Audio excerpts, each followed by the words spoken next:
My name is Santos Lopez. I'm 26 years old and I'm a victim of sexual abuse. At the age of 12, I was molested numerous times by one of my dad's employees. It happened about 2 years it took, and that I was molested by him. Sometimes in my dad's shop, when my dad used to leave me alone with him. Sometimes when my dad left me with him at his house, where he forced intercourse to me. Also,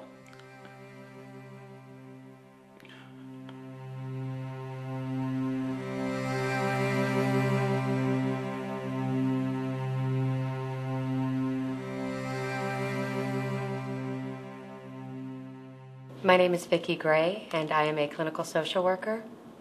I hope that I've contributed in many ways, not just to the profession, but to the people that we serve as a result of being in this profession. But I believe that I am at this stage in my career giving back by mentoring that next group of social workers, working with a future generation of social workers, and reminding them of the importance of the core values of social work while really elevating social work to the next professional level. I'm not really sure if I chose the profession or if the profession chose me. For as long as I can remember, I have been drawn to people who seem to be suffering or less fortunate than myself. I can even remember as a child really being concerned and interested in the children who were separated or distanced from other kids. I feel this profession is so rewarding because you have the opportunity to impact people on such a real level. You have the ability to help them change, and you also have the opportunity to make social change today that can impact generations to come.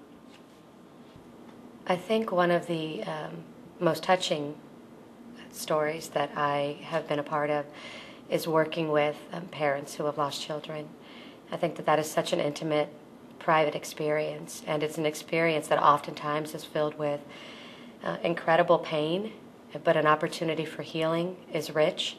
And I think as a social worker, there's an opportunity to provide hope in what would seem like an otherwise hopeless situation.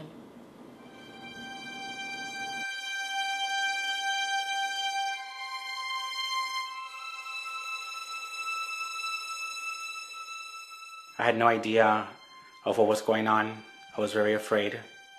I didn't know who to tell, who not to tell, who to come to, and who not to come to. It was something that was very hard. I was always afraid. Never wanted to be with him alone.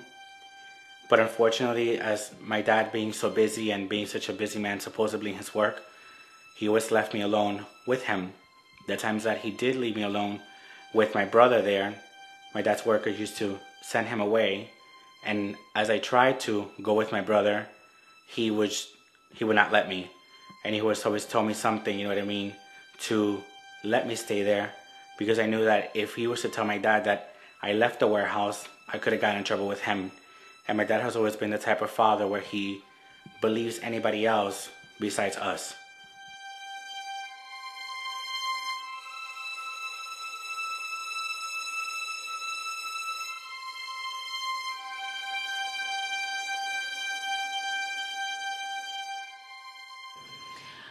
Anytime that you spend your professional life working on behalf or with others, I think there's value in it. I think it's very important for us to build the human capital in our community.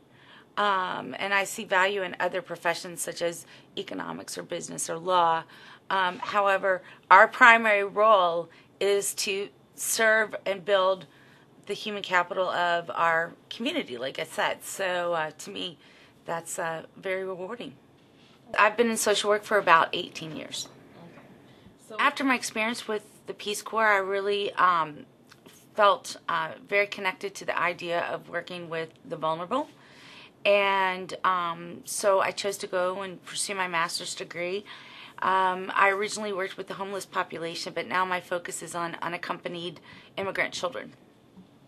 the most challenging is when you focus on unaccompanied immigrant children, particularly in this day and age where immigration policy is at the forefront of the policy conversation in Washington. There's very little conversation around unaccompanied immigrant children. It's mostly around single undocumented persons, adult persons. So the challenge is to bring their issues and their needs to the forefront.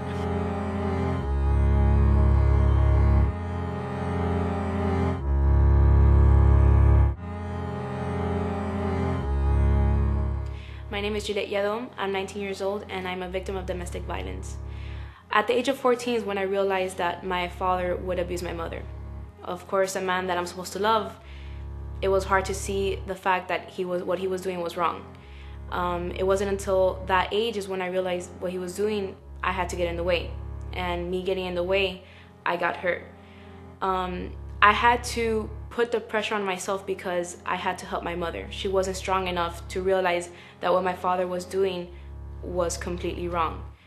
There would be fights every day for anything little, something very silly, that they would get into an argument, then my father would get upset and he would start pushing, start hitting punches. And 5 minutes later, acted like nothing happened. And growing up on that, it gets stuck to you because you realize that that's not okay. And so I would have to always fight for my mother and try to separate the fights, and I had to get in the way and help her out.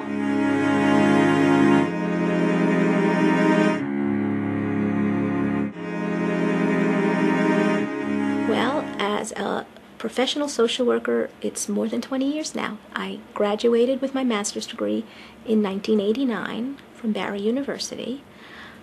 Before that, and this was back in the day, they called me a social worker doing the work that I was doing, but I really was not one. I investigated child abuse for over 3 years, doing things that a social worker should be doing things that I train social workers to do now. The biggest misconception about the social work field is that we get these public service sorts of jobs that pay poorly, that are the work of bureaucrats, perhaps, that don't have it's just not reflective of the richness and the excitement that I know this profession to be. It is a misconception. In 2007, I dropped out of high school, and in that moment, that's where I met my social worker. I think she came in a perfect time because I was still going through the chaos with my father and me feeling that I needed to take care of my family. That, I was the rock and I was there and I had to be there for everybody and just forget about myself.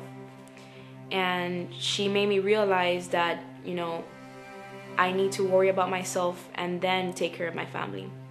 Thanks to my social workers, who the person that I am becoming now, discovering myself, it's helped me a lot.